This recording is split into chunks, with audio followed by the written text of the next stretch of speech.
Hangout toy. I know. All right. In three, two, one. Hello, and welcome to Cast a Strong Style. I'm your host, Don Delarente, and I'm joined by my co host, Anwar Starwin. What's going on, Anwar? Hello, everyone. Glad to be back. Glad that you could join us and be back, Anwar. We've got an action packed show to talk about today. And on this episode of Cast a Strong Style, we're joined by a special guest, our number one live tweeter in the hashtag Cast a Strong Style live tweets is none other than at Terry's boy, Mr. Phillip himself. What's going on, Phillip? Not too much. Happy to be here, Don. Talk about some awesome New Japan. Oh man, we're glad that you could make it, and we really appreciate all the support you show Cast a Strong Style and the live tweets. Getting up early and sharing your opinions and commentary with color is greatly appreciated. And glad that you could join us for this show. Yeah, thank you. I'm happy to be here. Glad to finally have somebody to talk New Japan with. Because none of my friends, my friends kind of watch it, but none of them are subscribed to New Japan World. So it's nice to have that conversation in the community. Right, right. Yeah, but I wanted to do this podcast just for that because I realized that the WrestleCast was already crowded and we needed more time to talk about it than just a segment at the end of the show. So I'm Hmm. glad that this definitely can fulfill a much needed need in the podcast community. But without further ado, you can find Cast of Strong Style on the CSPN on the web at cspn.us. You can also find us on iTunes, Google Play, Stitcher Radio, Spotify, YouTube, and any podcasting platform. Just download and subscribe to Cast of Strong Style. So we had the Kazuna Road shows that happened leading up to the major Kazuna Road card. So we had some tag team heavyweight championship matches that took place on these cards that were the main highlights. So we'll review those before we get into the actual Kazuna Road card. We had Roppongi 3K defending their IWGP Junior Heavyweight Tag Team titles against Taiji Ishimori and El Fantasmo. Everybody knows that El Fantasmo is Anwar Starwin's favorite on this show. Really endearing to Anwar, this guy is. Uh, Yeah. Yo hits the German suplex and he gets a 2 count on Phantasmo. Show gets back in and he hits the lumbar check and it breaks down. The ref goes down. The CR2 by El Phantasmo on Yo connects. And we have new IWGP Junior Heavyweight Tag Team Champions Taji Ishimori and El Phantasmo. You want to So, go first, Terry? yeah, I was going to let him chime in first on your thoughts on this match, Terry Boy. I thought it was a good match. Yo and Show are over. Like they're stars. Thought they had pretty good kicks. Chemistry. Ishimori obviously always does a good job. I get why Amar doesn't like this version of El Phantasmo. I admit, as a El Phantasmo fan from his Rev Pro stuff, I don't really like this version of El Phantasmo. I get what Gallo's doing with this whole hellish character, but yeah, I was surprised Shoriel lost because I was like, okay, they finally had a successful title defense. This is gonna be a start of them like kind of putting their name on these junior titles because we kind of haven't really had that dominant team other than I guess Desperado and Connemara a little while back. So I thought, hey, they're gonna finally get going, but here they came up short again. So I guess they're gonna be chasing again. I guess this is the story of Rapungi 3K always chasing somebody for those titles. I for me watching the match, it was like people dancing together but not having the rhythm properly, and it was a solid match, but it was not like the level I expected from a match featuring 3K Ishimori. The Phantasmo character is what it is. He's doing his job, but that shit don't really work for me, bro. So I feel I you. I feel you. it's like if I honestly in my heart believe if we'd have flipped Eagles and it would have been him in that match probably would be like a 4-star class, 4-star like level match at the least, because Eagles Probably. really can go, and he already has experience tagging with Ishimori, and I think they've tagged in Tag League versus 3K, so they all have that chemistry from wrestling versus each other through that, and probably in like multi-man matches. So I ain't really rock with it, but I get it. I get why they put it on Phantasmo, so to give him some more shine and build him up even more as a potential like pillar in that junior division.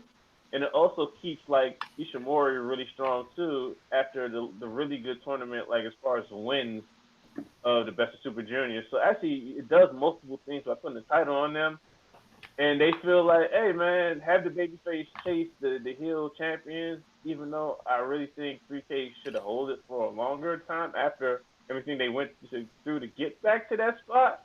But I kind of get it, but it's kind of getting to the point where are we going to break up 3K? Or something, so we can allow Show to like move further than where he is. Because Show has the potential to be much more than he is. Yo could be something too, or like you could do a lot of things, especially if Eagles actually leaves Bullet Club and joins Chaos at some point. You could like Yeah. you could do something with him and Yo as a tag team and Show going after like junior heavyweight championship if they move up Will at some point. That's a possibility. So I mean it was a match. It's a match that I wouldn't recommend. I'm never gonna watch it again in my life, but it was alright. I mean it is what it is. They've eventually got to build up some more challengers for Will, so that would be a possibility to split up 3K or just have them go into the singles ranks. Yeah, yeah, and like in New Japan, even if you're in a faction, you can go after each other. They don't really do that much. It's usually in tournaments when they face each other. But I mean, you could do that, or Will just goes up and be part of this like heavyweight area, like the never open area weight area or something. I don't know. We'll see. On the 17th, the Kazuna Roadshow featured the never openweight six-man title match between the champions Makabe, Yano, and Taguchi against Phantasmo, Chase Owens, and the returning Yujiro. Owens hits the jewel heist and covers for a 2 count. Makabe makes the save with the lariat. It breaks down, and Owens cradles Yano with the tights for a 2 count. We get the low blows by Yano, lariats by Makabe. Yano gets the roll up on Chase, and the champions retain. I was kind of like not too sure if I wanted to watch this match. And since you said we were going to be talking about, I was like, okay, I'll watch it. But I liked everybody in the match, and it was a nice breath of fresh air. You had comedy, you had like some fighting, and it was cool seeing like Takahashi again after his break because he's been away for a little bit. He looked really cut up too. So Yeah, I like that match. Like honestly, I like Chase and Yujiro as a tag team, and I would not be mad at some point if they make a run in that division. But with God always there, it kind of undermines that. So they make the best of their situation. Like being in that six never open weight 6 weight thing is a good spot for him too. So I mean, I like the match. I like Taguchi made me laugh. Yano made me laugh. Yujiro made me laugh. So I got no complaints about this match. Philip, your thoughts on the never openweight six-man title match?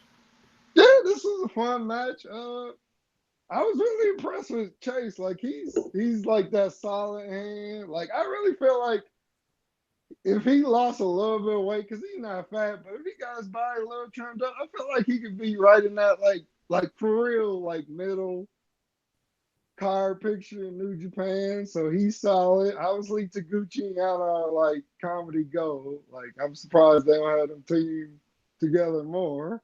I guess because one was home tie, one was chaos, but obviously they're both masters of comedy. Like if you like comedy wrestling, like them two and Colt Cabana are pretty much like your guys. They know how to do it and how to time it, how to stretch it out. And then obviously Makabe can still go. Like he's not at the level he used to be, but he can still have good matches. So he's obviously there to add that legitimacy and that threat because he can always toss some dudes around with lariats. And I love his spots like the FU and the punches in the corner. He's always fun. I like his spirit.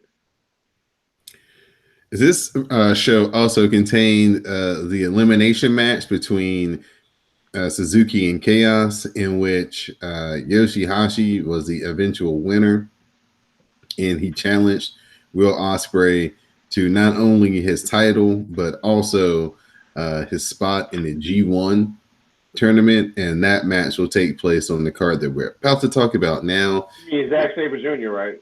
Yeah, Zack Sabre Jr. Excuse me if I said someone different. But yeah, Zack Sabre Jr. and Yoshihashi will face off. Oh yeah, people looking like for Zack's spot on the G1 card and his Rev Pro British Heavyweight Championship. So this show kicks off with Tenzan and Kojima versus Nagata and Tsuji. Tsuji hits the spear for a 2 count. Tenzan and Kojima isolate Tsuji, and the 10 cozy cutter gets a 2 count as Nagata makes the save. Tenzan then taps out Tsuji with the Anaconda Vice. So, young boy getting some seasoning, being in there with 3 of the New Japan dads. You know, it is what it is. Opening match. Always good to see Tenzan and Kojima together. on Terry boy because I ain't watched this match. I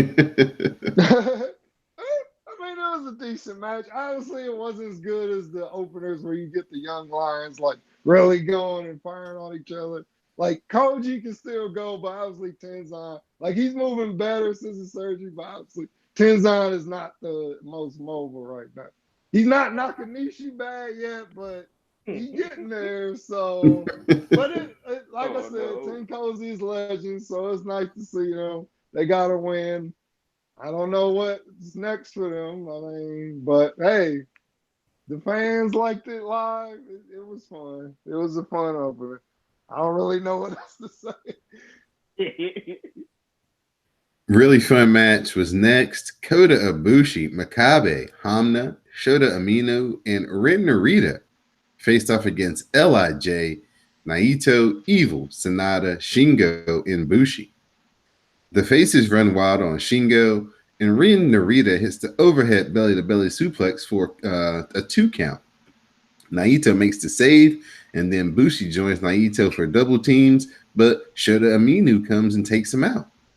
Narita hits the backslide on Shingo for a 2 count. He follows that up with slaps and strikes, and a sunset flip also gets a 2 count. He hits a lariat for a 2, and then Shingo finishes off Ren Narita with the Noshigami, and LIJ, they get the win. This was an awesome showcase for Ren Narita. That final maybe 2 minutes where he was in there against Shingo and going toe-to-toe and getting some near falls. The crowd was really into it, and they did a great job of building up Ren Narita's stock with that interaction. Your thoughts, gentlemen? Yeah, I agree. Like, before that, it was the typical, like, LIJ, like, okay, Naito and Bushi, you know, they're taking it easy because neither one of them took their shirts off. So they're just kind of like, yeah, let's hit our customary tag team spots and just kind of get out of here. But, yeah, when Shingo and Ren got in there, it was awesome. I love seeing the young lions get in there and get fired. And Ren Narita he going places, that kid. I like his fire. I like that Shingo is kind of taking that Hiromu spot of, well, I'm the one guy in LIJ who actually is going to try in these tag matches that mean nothing and give people a little something. So, yeah, him and Narita was fun. Any thoughts, Anwar, or you didn't catch this one either? Nah, man, I thought we was just doing the title matches. Oh, you just went straight to the titles. Okay. I was doing the title matches. I didn't even know we were doing all this, bro. After the match, Kota Ibushi and Naito, they go face to face. Lij does the pose, but Evil, he doesn't join in once again. Oh yes, this is my customary time to bring up that Naito and the IC title. Things haven't changed. Yeah. Breaks my breaks my heart. That's his business, Don. That's his property. He can do what the hell we want with it. I'm the guy that's like, wear the belt, respect the belt, cherish the belt. So yeah, even though it's his business and it's his property right now, that's the only thing that rubs me the wrong way about Naito. He's my man. He's my favorite in New Japan, but gosh, I hate when he has the IC title. That version of him, I don't like as much. Tama Tonga and Tongaloa, God, they faced off against Juice Robinson and Mikey Nichols in a non-title match. The champions, they get in an argument with the ref. Juice then cuts off Jado and he lays in the jabs to all. Then Juice starts to give the left hand of God to everyone until Tama Tonga cuts him off with the gun stun. But then Mikey Nichols slides in and he gets Tama Tonga in a backslide, and Juice Robinson and Mikey Nichols pick up the upset victory. What the hell? Mm-hmm. Oh, Yeah, wow. it's a setup for Melbourne. They have a match in Australia on Saturday, so now that's a title match because Mikey and Juice won. So that's basically what this match was. It was the setup. It was a decent tag match.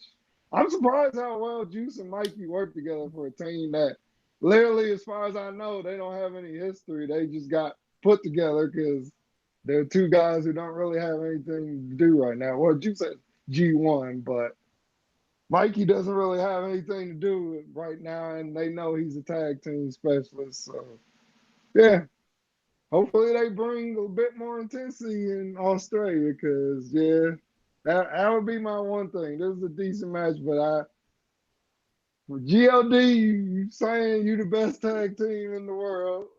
Like, I kind of need y'all to have them kind of matches. They said that? Yeah. Oh, that you didn't see when they basically called out people and they post match promo was like, yeah, if you anybody from anywhere in the world, they like, we want competition. Like, give us anybody. Like, we the best tag team in the world. Give us anybody. Like, we tired of who is Juice and Mikey. We tired of these lightweights y'all giving us, New Japan. We want some real competition. Yeah. You come on, bro. You know how Tama and Tanga talk shit. Like, they do. I get what you're saying. Like, that's a good, bold claim for them based on their matches. But hey, that's GOD. I mean, that's yeah, what they do. They do talk shit though. They talk shit great. I guess that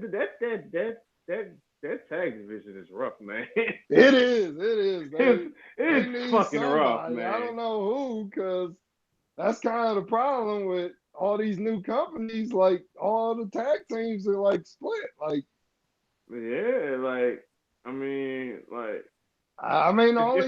only team I can really think of, and they're not really known, but New Japan could build them up, is Aussie Open and Rev Pro. They're like the one tag team that, for whatever reason, has not been given that platform yet, even though they're really good. Well, and I guess LAX too, but they're with I was Impact, about to say Aussie Open too.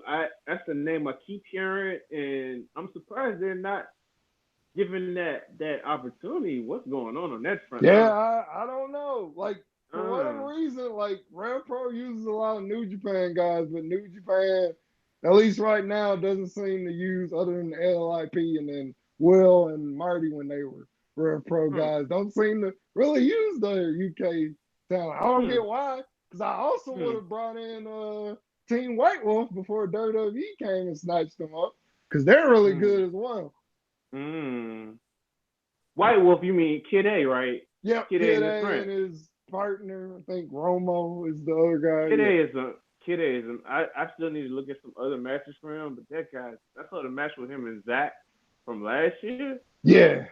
Jesus Christ, that was amazing. Like people out here listening to what we're talking about, you really need to go to YouTube and look at that matchup.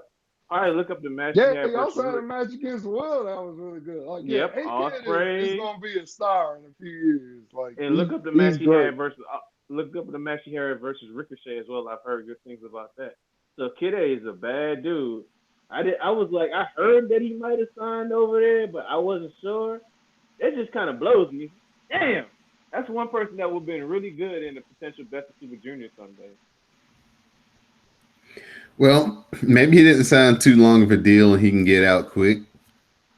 The Rey Mysterio deal. Yeah. Yo, Rey's a genius, bro. He said I'll sign, but only for 18 months. Like shit, I can do this and get the hell up out of here. That was just so he can get his son in the performance center. He figures, 18 months of training, that should do it. That should do it. And like in 18 months, AEW will be fully established, and then I can rock that for a little bit. Ray ain't stupid. He know that place ain't for him. But Yeah, man. But he gonna do it for his family. That's what I'm talking about. Tanahashi, Hanare, Sho, and Yo, they faced off against Jay White, Yujiro, Chase Owens, and Taji Ishimori. Hanare hits the rampage on Jay White for a 2 count. Jay White counters the Uranagi, but Hiranari hits a lariat for a 2. We get the sleeper suplex, by Jay White, followed up by the Blade Runner. He pins Hanare, and Bullet Club gets the win. After the match, Jay White mocks Goto for failing in their last match, claiming that he couldn't go home to his family, so he ran to a fellow failure in Shibata. Oh. Jay White tells Goto to retire, just like Shibata did, and Jay White says he's going to make Goto famous in the G1. Jay White says he shouldn't even be in the G1, as Jay White says Goto shouldn't even be in the G1 because he's the best and the #1 contender. That's when Goto arrives and attacks. He hits the Ishigoroshi on Goto, and Jay White bails to the back. See, now that makes sense. You're telling me this because I watched the Goto special, like from Japan, the Japan's New Japan website, like site, like their YouTube channel, mm-hmm. and it had that, and they had a killer video, and it was showing like it didn't have a translation, but you could follow what was going on. It showed him losing to Jay, and then it would have like images of Jay or whatever, and he going to LA Dojo or getting help from Shibata, and I was like, everything kind of ties into that promo, and then he comes back and attacks like Jay White. So that's pretty good design. So like it took him away to help build up like his return that night. So that was really good, really designed well. This was a really fun 6-man tag match, 8-man tag match. Tanahashi, though, the man could use a week or 2 off before he gets into this G1. Yeah. Like, more than a week or 2, bro. I know he said in his, he even brought it up in his post-match promo. He was like, I know all you guys are worried about me, but don't worry. I'm like, I don't know, Tyler. You like, I mean, he's been banged up before, but he ain't looked this human. I'm worried about him on this G1. He ain't looked this bad. He's starting to look like his mentor. Yeah. That's not good. I remember back in the day watching him versus Mentor in the main event of a Wrestle Kingdom. Mm-hmm. Like, God damn, Muta is moving slow, man. Yeah. And he's moving even slower. I saw him like a couple months of April in New York. Yeah. Moving. He looks great, but he's moved so slow. I was like, man, this shit right here, this is where Tanahashi's going. Like, if you go and watch like even a Tanahashi match from like 2017 compared to right now, it's a giant difference, man. The further you go back watching his older matches, then come back to what he's doing now, it's like even past his prime Tanahashi was awesome. Yeah. He's just going to a territory where he needs to just probably be in tag teams. It might not even should be in no G1. If all the people that are in G1, like, it's just kind of scary to see what that might do to his body. Like I worry about him. I worry about Kenta. Yeah, because Kenta definitely has had his share of injury problems. How's that shoulder going to hold up for all those matches? The good thing is they starting last year, they tried to space it out a little bit more Mm-hmm. and Which not is have working as fine. not have as many back-to-back nights or have as many nights where both blocks are featured on the same card to kind of give the guys a little bit more time in between matches to cut down on some of the injuries because the year before everybody was banged up. Yeah, Yeah. but Yeah. I mean, he got a tough one though. He got a Bushi right out the gate in Dallas on a big show. You know, Bushi is gonna do something nuts. It's Bushi. Yeah, and they got history too from like Bushi coming through Noah and like Oh, really? yeah. Like I remember this is the old tag team, it's an old match out there on YouTube. You gotta look it up. It's Marufuji and Ibushi versus Ishimori and Kenta. And I believe it was from 2007. I'm not sure. I'm pretty sure it's 2007. Maybe I'll throw it out there after the show. Next up, Okada, Ishii, Yano, Jushin Thunder Liger, and Tiger Mask. They faced off against Suzuki Gun in the form of Minoru Suzuki, Lance Archer, Taichi, Kanemaru, and Doki. Doki tags in and he lays in kicks on Ishii, and then Suzuki Gun runs wild on Ishii. Doki hits a slingshot DDT, but Okada makes the save.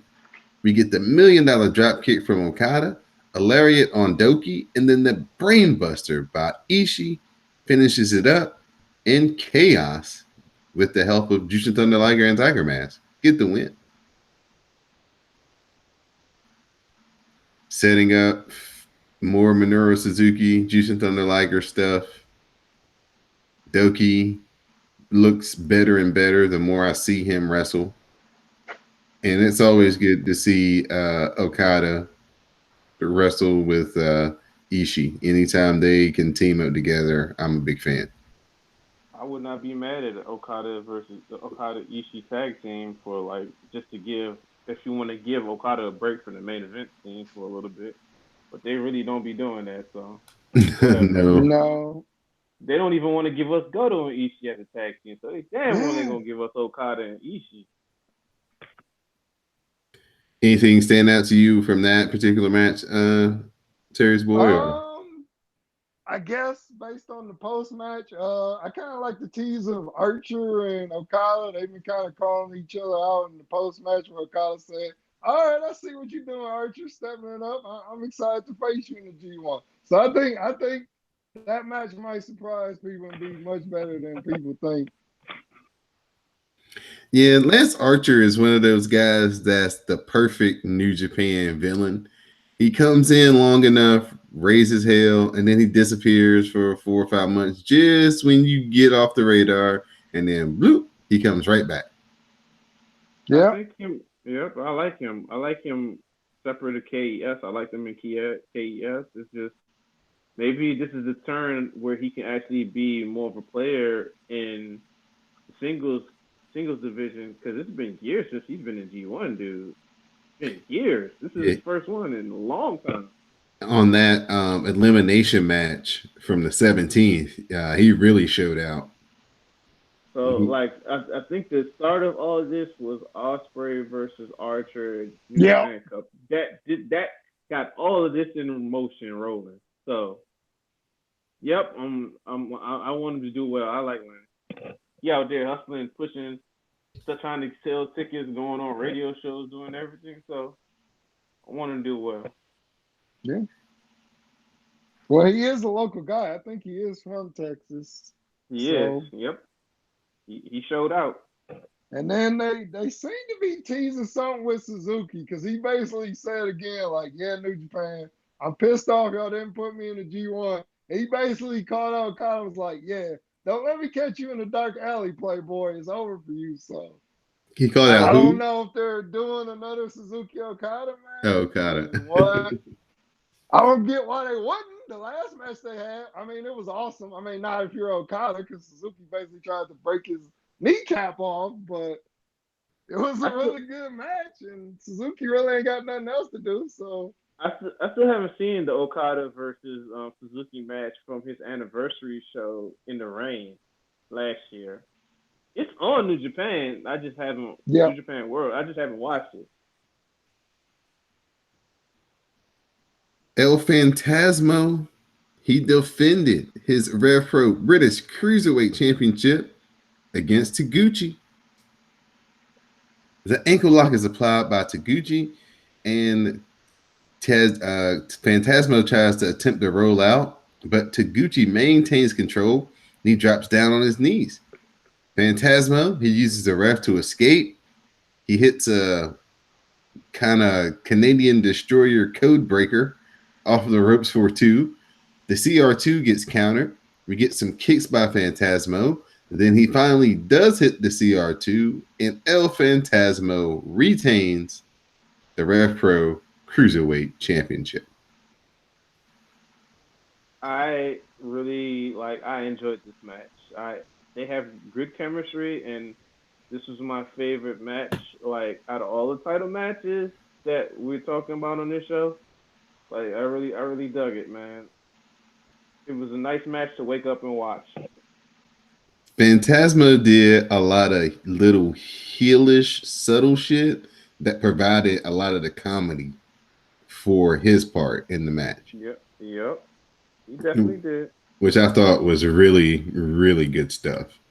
Mm-hmm. Like when Taguchi was walking the ropes and he jerked his thumb and got them all off balance. I was like, it didn't do much of anything, but it was funny and effective. And then, Taguchi tries to pay back the favor, and then he does this little split leg thing that he does and bounces off the ropes in contrast. Just really good antics that was subtle and wasn't too over the top. Terrius Boyd, your take? I thought it was decent. Like you said, these guys have good chemistry. I like how it had the cartoon setup of like a Wile E. Coyote and Roro, where El Phantasmo would try something dastardly, and Taguchi would foil it. I did think for the length, 20 plus minutes, I was kind of waiting for that moment. Like, okay, when is Taguchi gonna be like, all right, it's time to turn into ass kicking Taguchi for about 5 minutes and turn this into a really dramatic match? And that never happened. So I was a little disappointed by that. Especially since, like I said, to New Japan fans, El Phantasmo is still a new guy. This belt he has means something in British, but for a match that if you trying to make people who haven't watched Rev Pro care about this belt, it kind of was flat for me on that level, but it was entertaining. Yeah, Taguchi matches are, at the very least, entertaining. Our main event for the Kizuna Road show, Zack Sabre Jr. versus Yoshihashi for the Rev Pro British Heavyweight Championship and Zack's spot in the G1 tournament. The Fisherman Buster by Yoshihashi connects for a 2 count.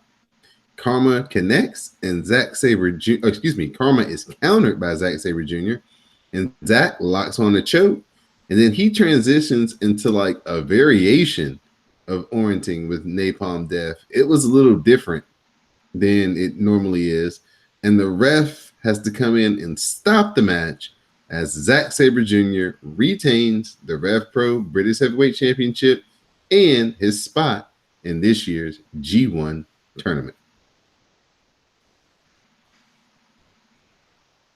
Anybody want? Anwar, I'll let you jump in. I enjoyed the match. It was good, but this is one of those matches for me to even take it really seriously is kind of hard because despite the fact that Yoshihashi was getting wins leading into the match and looking like he's getting heated up for the G1 that he was not included in, that kind of took something out of me. I didn't really take him as a threat too seriously within this match. It was a couple spots within the match late that kind of had me a little shaky, scared. But I was like, man, Zach ain't gonna lose. This you're not gonna do that to us. I mean, Gato be doing some shit to fuck with people sometimes, but he ain't gonna do this. Nah, man. So I was like, I knew Zach wasn't gonna win, but it was a good match and nice performance by Tacos. I mean, it is what it is for him. I mean, he's been going through some stuff lately, so I don't want to bang on him too hard. So. All right, Terry's boy, your thoughts on Zack Sabre Jr. retaining his Rev Pro British Heavyweight Championship? Yeah, this was a good match. I mean, it never really felt like Zach was threatened. Like Yoshihashi just one of those dudes. Like he missing something from a character standpoint. Like I was thinking about this. Like I could probably use some adjectives to describe pretty much everybody on the New Japan roster. Even somebody like damn, I'm blanking on Sonata, who's like pretty cool and laid back. But I'm like Yoshihashi, he tries hard, but it just not working for him. But I mean, it's Zack Sabre Jr. match. I've yet to see in the like 3-4 years I've been watching Zack a bad Zack Sabre match. I would honestly be curious to see like what a bad Zack Sabre Jr. match would look like because I've literally never seen one. He always gives you at least a decent match.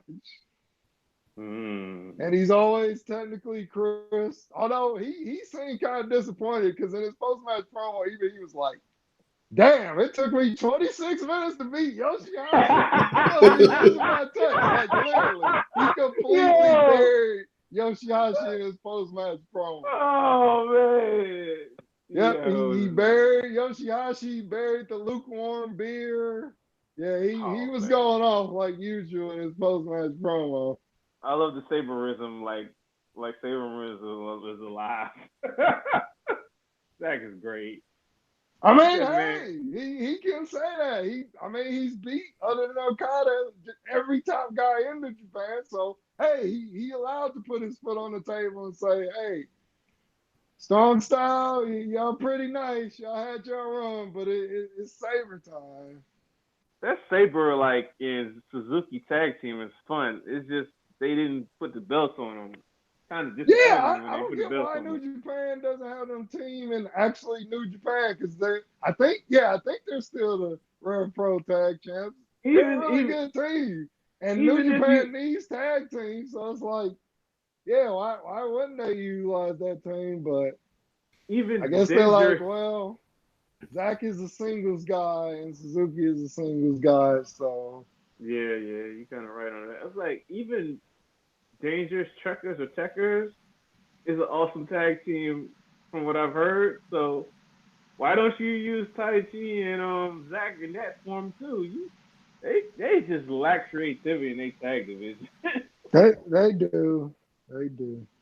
Which is crazy because the Booker and his like probably co-Booker were great tag team wrestlers. It's nuts. Yeah. I think it's a thing in wrestling in general, though, man.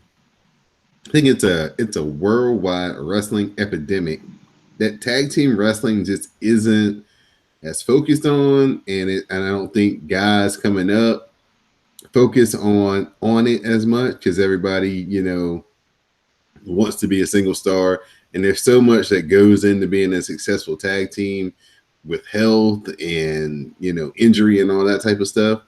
I just see how wrestling has a problem with tag team wrestling, and it's just all companies: New Japan, WWF, AEW, MLW. Everywhere I look, it's like the tag team wrestling division could be a lot stronger, but for some reason, it's not.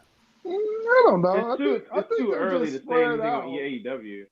Too early for AEW. Well, yeah, AEW is pushing it. They got some good teams. I mean, Impact pushes the teams they have. They don't really have a lot, but I mean, hey, when you got LAX and the Lucha Brothers, what else do you really need? All Japan got some really talented tag teams in there, so it's more about where you're watching and who's in charge and what they're doing. So it is a nice thing. That's something I see more like WWE wise and in New Japan where they don't put that work in the tag division. people putting work in tag divisions to other places. I'm not going to just be like, nah, it's across the board. But it's definitely a thing where people are more designed to go singles. But if you're really smart, what you do is like be great at both. Because when you're not hot in the singles, you can go be hot in the tag team and build up anticipation for when you do single stuff. The more versatile you are, the better you are off in the long run, and you can learn a lot of different things from doing both. And also within the tag team, you can take less half bumps. That's a I, real thing. I think that used to be a part of breaking guys in back in the day. Hmm. Because if you look at all of the older wrestlers who came up in the late 70s through the 80s, most Hmm. of them started out as a tag team with some older veteran guy. Yeah, And yeah, then they, like you said, gained experience, didn't take as many bumps, and then they used the platform of those tag team matches to become better known and then, branch off into singles. I don't think that happens as much anymore. I think if a guy's talented, they just try to put him out there and just let him showcase himself where he doesn't get a chance to maybe watch somebody else and, two other guys get a chance to work at the same time, like Steve Austin said, you can learn a lot about wrestling from just standing on the apron in a tag team match that, is invaluable experience, especially if you're, wrestling guys. He said that when he wrestled, they wrestled Ricky Steamboat, Dustin Rhodes, and they wrestled Ricky Steamboat and Shane Douglas. And he was like, man, it was going to school every night. Ricky Steamboat was taking us to school, with these tag team matches. And, a lot of times I would just stand on the apron and pick up something that we would use, later on down the line to help us in matches. So yeah, there's definitely a lot to be gained from having a strong tag team division, yes, building sir. future stars, and just the sheer entertainment of a good tag team match. Most of the time, can steal the show if you Exactly. have the right performers and the hot enough angle and guys know what they're doing. Man, they can create so much excitement and generate so much action that, sometimes those are the best matches on cards, but it's a shame we don't get as many or as many high level ones as we used to back in the day. I like the perfect example of what you're saying is Gargano and Ciampa in NXT. Right. That Mm-hmm. entire arc of that story and then the finishing. That was one of the best stories in WWE history. Yeah. Whoever was doing that, I guess that was Shawn Michaels and Triple H together, I guess, handling that. They really crafted a great story. Yeah, that's one of the.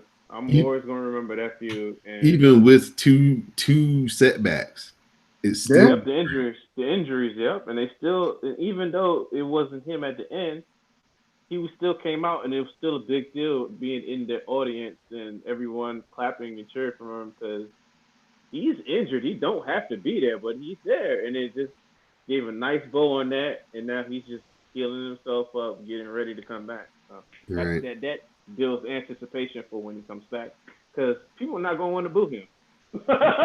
Oh hell no. After what he just went through, just having that injury and then seeing him with his child, nah, they're not gonna Yeah. want to boo. They're not gonna want to boo him. Nah, you can't. They ain't gonna boo him. I'm not gonna boo him. Before we conclude this episode, we're going to preview this year's G1 climax. So we're going to start with the A block. Our participants are the IWGP Heavyweight Champion Okada, Zack Sabre Jr., Kota Ibushi, Tanahashi, Evil, Sonata, Bad Luck Fale, Will Ospreay, and Kenta. So, Phillips boy, Mr. Phillip, your assessment of the A block. Oh, this is a great block. Like this got the star power. Like, and we get some matches that we've been wanting to see for a while. Like we gonna get Bushi and Okada again. We got another Okada Tanahashi match, which should be great in Dallas. We get Okada and Sonata again, which I'm very interested to see, especially after Okada said after their last match that he considers Sonata his rival now. So that should be good. Evil having another breakout tournament because he seems to be that guy who really tries to always have one breakout match. So seeing him kind of separate himself some more and show what he can do is going to be cool. Him against Sonata should be very interesting. And of course, yeah, we get to see how Kenta is going to look. Can he go back to Japan? Can he go home again? And at least give us, I guess, something of the old Kenta. I don't think anybody expecting full on old Kenta, at least not initially. But can he show himself against the best performers in the world? We'll see. Because I know a lot of the older guys. I know Makabe and I think Tenzan and Kojima were calling them out. Like, yeah, what have you done other than go to WWE? And they kind of felt like they were like, yeah, we think Shota or Inari should have been in this tournament. So I think some people kind of got the knives out for old Kenta. So we'll see how he does. Mr. Anwar Starman, your thoughts on the A block? It's filled up with a lot of talent, a lot of big time matches, and some rematches within it. Interfaction stuff, like it's deep. The things we need to just be hopeful that of in that block is that Kenta and Tanahashi don't break down because that can mess up stuff. But when you look at the people that can win it, it's a lot of potential people. But we might as well just cross off Okada because that defeats the purpose. He's not going to win it. He's probably going to win 5, 6 matches or something like that, and then don't make it to the finals. The way it's set up to me, it's going to probably be Ibushi and Tanahashi. One of them is probably going to win that block, and then when we get to the next block, I have my idea why it has to be one of those two. Very much looking forward to seeing Kenta now that he's out of WWE hell. Very interested to see what he does because Kenta's been one like Kenta and Noah in his run is one of the best wrestlers of the past 2 decades. So hoping he does great because everybody knows I love the arc. Moving on to Block B, we have Naito, Ishii, Juice Robinson, Yano, Goto, Jay White, Jeff Cobb, Shingo, Taichi, and John Moxley. So, Anwar Starwin, I'll get your thoughts right away on the B block. I am very interested to see Moxley face all these different opponents because this is the fun when you leave somewhere and go somewhere else. It opens up a lot of like potential that never was there before. And through this tournament, he has the potential to have a lot of awesome matches and maybe a couple of duds because he doesn't have the chemistry with certain people. This tournament can help improve him as overall as a wrestler. And I like seeing people taking themselves out of the comfort zone and try different things. That's very interesting to me. Moxley versus Ishii interests me just to see that dynamic. Naito versus Moxley, that would be fun because I feel like Naito will have the roast for him ready in those promos before that match. And it would be kind of cool to see like White versus Moxley because people have these comparisons of young Triple H to Jay White. So Moxley has experience wrestling Triple H, so that would be kind of cool too. As far as like a block and who I think will be at like in that block finals, like balance, definitely Naito versus White because they've saved that match for a long time and kept them apart. So I kind of feel it's going to be for all the Marvels versus with them two at the end. I'm hoping Ishii will be in the mix, and it's going to be an interesting block. I like the differences between the blocks. I'm really here for a lot of these matches, and I definitely think Juice will get Moxley back on that last night. Terry's boy, your thoughts on Block B? Yeah, like this is an interesting block because it's a lot of guys who haven't wrestled each other before, other than Ishii and Taichi, which should be good. They seem to be amping each other up. So, and I like Anwar said, Moxley against pretty much everybody is going to be interesting. I think he might surprise me. I think Moxley. I mean, obviously he's going to brawl, but I think he also is going to throw in a little more wrestling than some people might expect from him. So it's going to be interesting to see him take this challenge in New Japan. Obviously, Shingo against all these guys, especially Shingo against Ishii. Ooh, oh man, that's going to be a barn burner. It's How going the to hell be did I very forget interesting Shingo? based on Shingo's match against Kojima.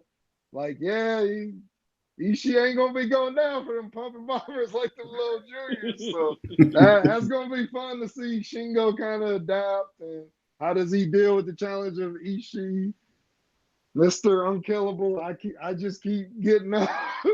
I get knocked down, but I get up again. And yeah, like, and I'm interested to see Taichi. He's been having a good year so far. Like he's turned it around. I've become a Taichi fan lately, so it's gonna be interesting, I think, to see a motivated Taichi who is actually gonna try, I think, to win some matches.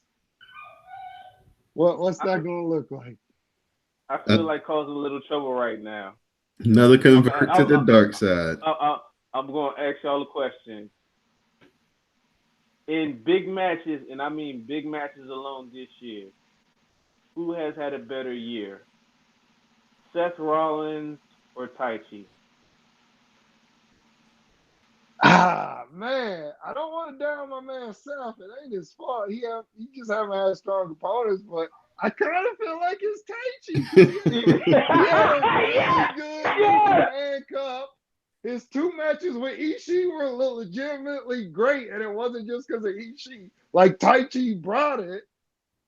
I don't know if you listened to the English commentary, Anwar, but they did a great job of telling the story because I'm a fairly new Japanese wrestling fan, so I didn't know the story about Taichi and Ishii and the whole Four Black Saints thing. And I didn't know about that either. Never open weight belt, so I'm like, huh, this is interesting.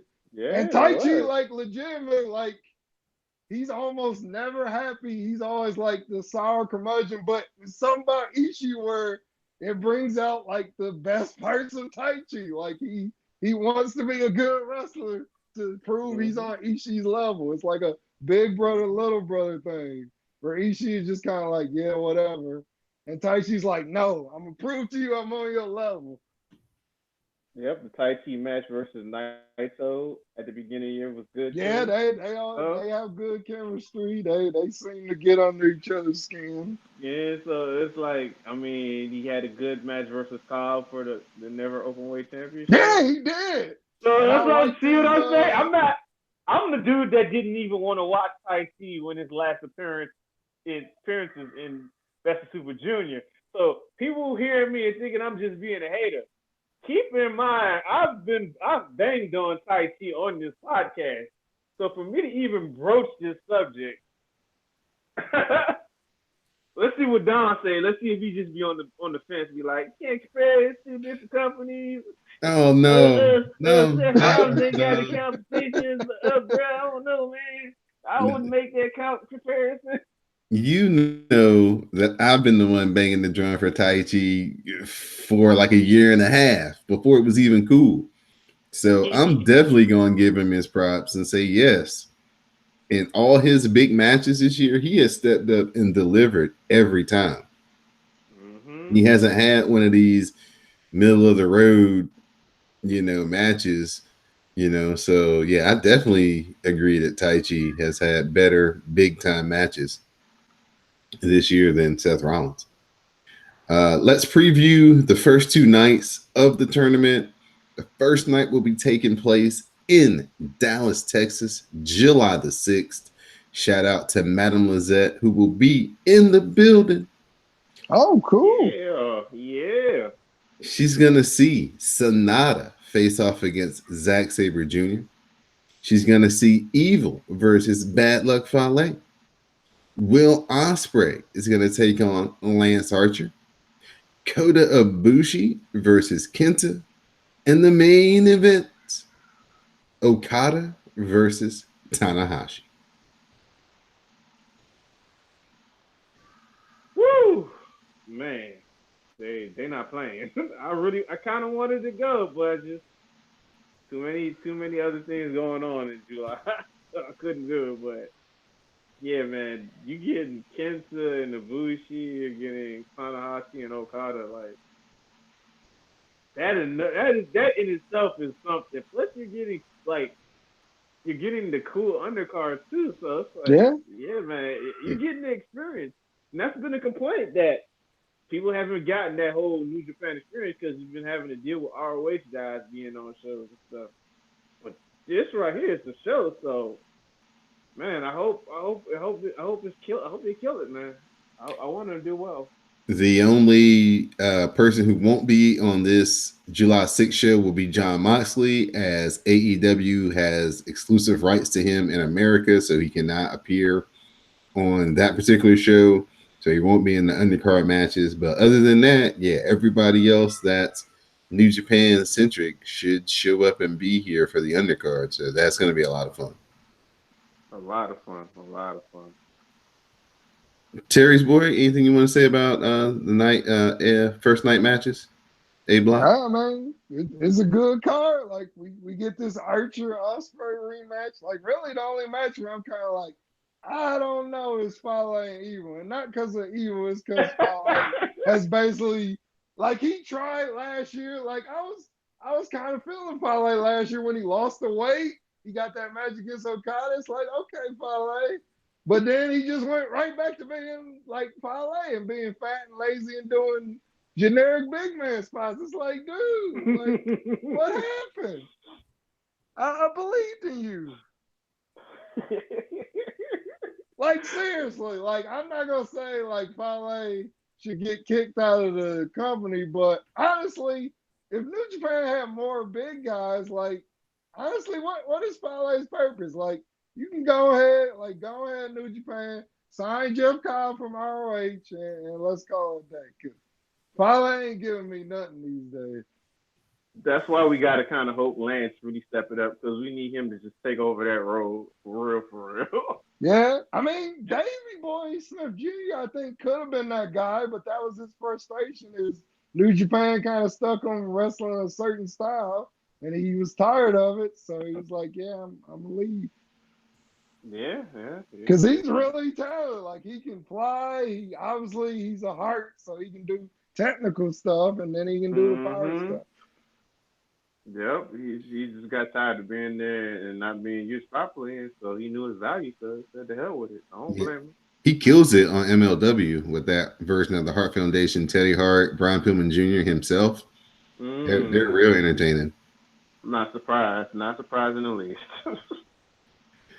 It's crazy that I forgot about Shingo though. How the hell do I forget about a potential wrestler of the year? That's how stacked this tournament is. I forgot about fucking Shingo.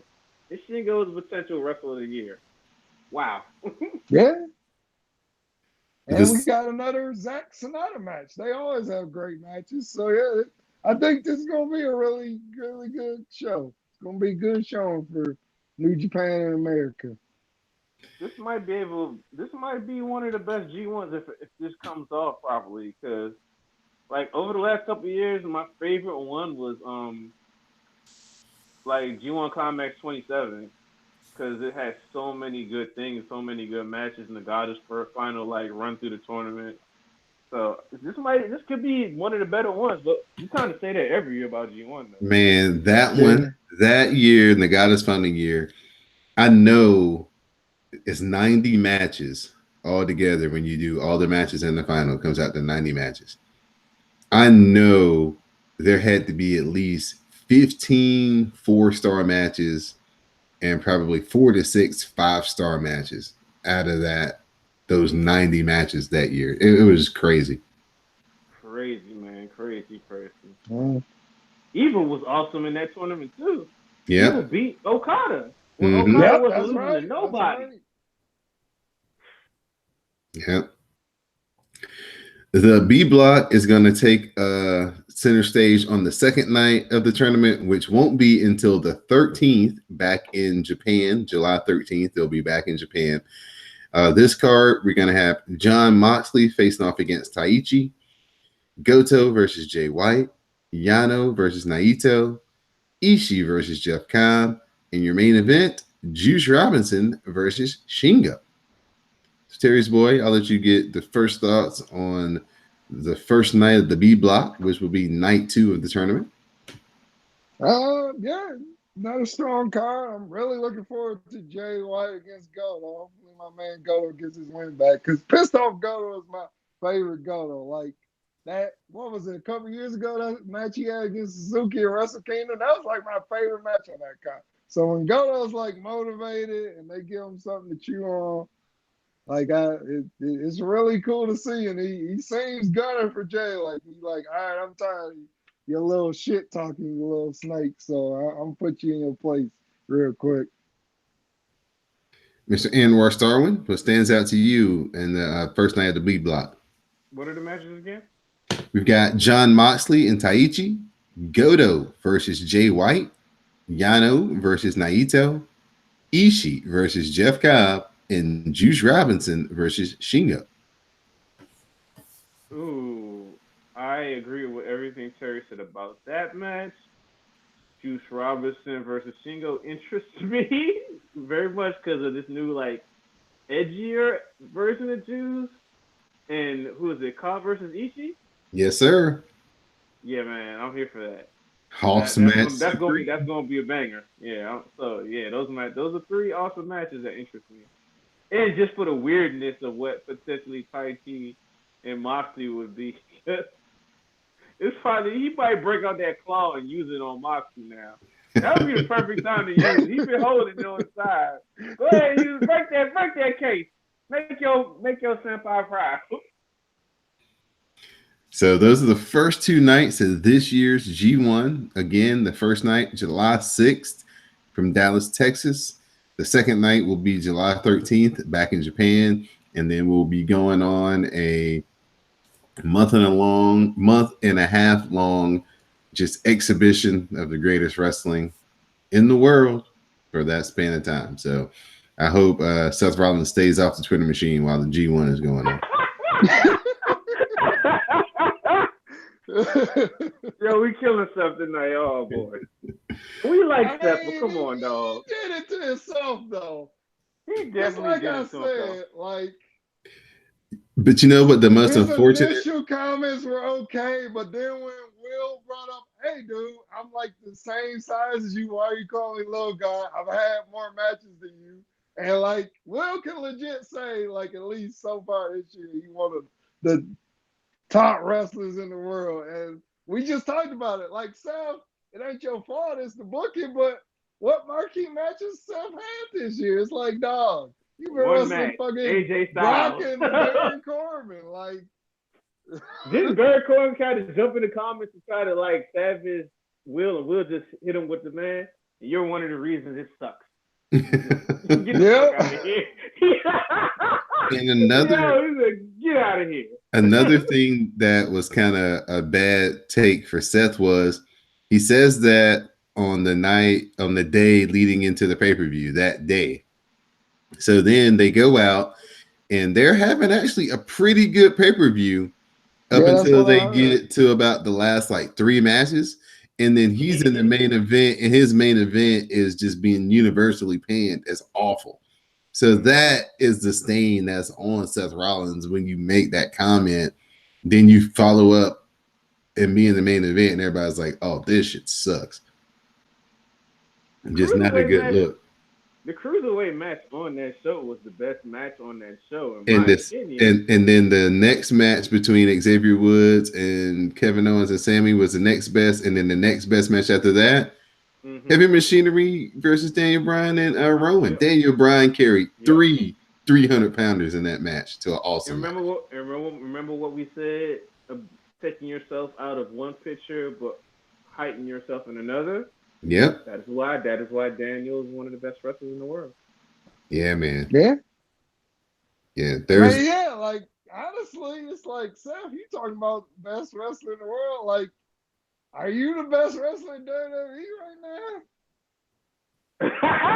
You I know mean, I'm what? being serious. We can have that now that Daniel conversation. Bryan is back, I'm just saying. Like AJ has had better matches when he's been healthy. Like Joe been Yup. killing it. Ricochet when they actually do something with him, then showing what he can do. Obviously, Gargano is the man in NXT. Like, Yeah, Adam Cole is the man in NXT yeah, too. Adam So, Cole, are you really the best? Velveteen Dream. Yeah, you could probably even put Dream in there. Dream is having a better year too. Matt Shit. Riddle, it's like, yeah, Seth. Matt I mean, Riddle's doing pretty Roddy, good, like, too. I'm just saying, like, Roddy's a beast. Yeah. He just has the exposure of that Monday night platform to or I boost mean, him up, hell, is but he the that's it. best wrestler in his relationship? Because I mean, Becky at least can say, hey, Becky can say she had that match with Charlotte. Seth has not had a match as good as that last woman standing match. He hasn't Lately, had a match as good as Oscar versus Becky. Well, you know what? It's been only one really match this year that really stood out for me with Seth. Like as far as pay-per-views, big matches, and that was AJ Styles. But AJ is AJ though, so yeah, it's AJ. Yeah, and they built a halfway decent story around it too. Yeah, they did. They kind of did. Yeah. Yeah, they actually acknowledge stuff outside of WWE for once. Like, yeah, our wrestlers do stuff before they get here, whereas normally they're like, oh no, nothing happened before you stepped into Vince McMahon's office. Yep. Yep. So at this point, thank you to our guest, Mr. Terry's Boy, for joining us. I'm gonna turn it over to him to give his shout outs and thank yous. Let the people know where they can follow your tweets. And any other thing you want to promote, good sir? Yeah, shout out to you guys down in Anwar. Thanks for having me on. This is a lot of fun. You can follow me at Terry's Boy. That's TerrysBoy. I mostly talk about wrestling, mostly New Japan, but I sneak in some lucha and other stuff and NXT. But that's really about it. And shout out to all the other awesome New Japan fans out there in the community. All right, man. Thank you for joining us again. Mr. Anwar Starwin, you're up, sir, with your shout outs and thank yous. Shout out to Madam Lizette. Hope she has a good time at G1. Shout out to What's Sleep though. And shout out to Jupiter Julep, because without Jupiter Julep, I would not be on this podcast. I would not have known what WrestleCast was. So you have to show love to Jupiter Julep, because to her, I am here. So thanks to her. Thanks to Don for being him, and thanks to Terry Boyd to bring another voice in the room with some other expertise or stuff we don't know about, like in RevPro, in other places. So that was a great flavor, and every once in a while, we'll probably even bring some more people through. We'll see. Shout out to Don. I'd like to thank both of these gentlemen, Anwar Starwin and our special guest, Terry's Boy, for joining me here today on this episode of Cast of Strong Style. I'd like to thank the ladies of the Forever Young cast. Madam Lizette, we'll try to get her on the next episode so she can give us a firsthand account of all the things that went down in the G1 from Dallas. Give a shout out to Moto out there in the world doing her thing. Give a shout out to everybody who listens to the WrestleCast, everybody who uses the hashtag Cast of Strong Style and shares their commentary with color on New Japan Pro Wrestling. We greatly appreciate it. Please head over to cspn.us, click on that tab that says Keep Our Podcast Free at the top of the page. Do some shopping with our sponsors to help keep Cast of Strong Style free for each and every episode. Also, don't forget, you can listen to more of Anwar and Terry's Boy talk about Eric Bischoff and Paul Heyman's new roles on our Dark Match episode. And you can only find that on patreon.com/CSPN Media. Become a Backstage Pass holder for $3 a month, and you will gain access to each and every episode of the Dark Match and any other exclusive CSPN podcast videos that appear on our Patreon page. So please, please, please sign up for the Patreon. There's some really good in-depth discussions that go on the Dark Match that a lot of people aren't privy to because they aren't subscribing. And you guys are missing a lot of good content over there, especially if you're wrestling fans. So movie fans, Anwar a couple of weeks ago gave us a Dark Phoenix review, and then he ran through the X-Men Fox movie franchise, and he had a lot of fun Swiss cheesing that up. And if you didn't listen to the Dark Match, you don't subscribe, you'd never know about such glorious content. So please, it's definitely worth the $3 a month to check out the Dark Match. They drop on the weekends, and there's probably about 50 something episodes now if you go back and look in the archive. So check those out. Like I said, once again, for our special guest, Terry's Boy, we really thank him for joining us and being a big part of our community and live tweeting and just being a wealth of information. Love the interaction. For my co-host, Mr. Anwar Starwin, I'm Don Delarente, and this has been Cast of Strong Style. Thank you, gentlemen, very much. I appreciate it. Thank It you. was fun, man. Yeah, it was fun. I appreciate Terry's Boy being able to join us. Mr. Anwar Starwin, of course, bearing with me through my skips and starts of what I wanted to watch and what I wanted to cover. It's all good, man. But we'll in between the week of the G1 and the first two shows, we'll squeeze in a show. I'll get with Madame Lizette and find out what her availability is. And then I'll share it with you, Anwar, and we'll make something. We'll make something happen. Yeah, we'll make it happen. Yeah, for sure. All right, gentlemen. I appreciate you guys' time once again. Y'all have a good night and great weekend. And check out the WrestleCast this week. I think Magnum Prime is going to join us, so get his takes on okay. Bischoff and Heyman thing. It'd be good to hear from him. Haven't heard from him in a little while. He's got a new addition, so okay. yeah, we try to get him when we can. But he said tonight he was going to try to join us, so hopefully he can make it. All right, guys. I appreciate it. It should be out in about an hour and a half. It should be up online. Oh wow, you fast. Yeah, man. Yeah, Try to turn them around quick. I'll eventually have 3 podcasts to get out between now and Friday at 12. So I got to work on them. All right, man. All right, guys. Y'all be good. Yep, Thanks. you too. Later.